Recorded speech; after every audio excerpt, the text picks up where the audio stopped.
আমরা দেখি অন্যান্য অনেক দেশের হাজী সাহেবরা বসে বসে জমজমের পানি খাচ্ছে। আমি বলবো অবশ্যই জমজমের পানি আপনারা দাঁড়িয়ে পান করবেন। নবী করিম সাল্লাল্লাহু আলাইহি সাল্লাম দাঁড়িয়ে জমজমের পানি পান করেছেন এবং নবীজি সাল্লাল্লাহু আলাইহি সাল্লাম চমৎকার একটি দোয়া শিখিয়েছেন।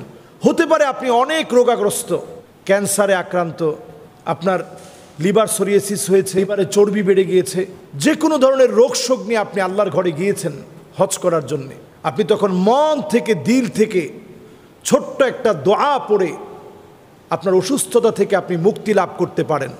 আল্লাহুম্মা ইন্নী আসআলুকা ইলমান নাফিআ ওয়া রিজকান ওয়াসিআ ওয়া শিফাআম মিন কুল্লি দা।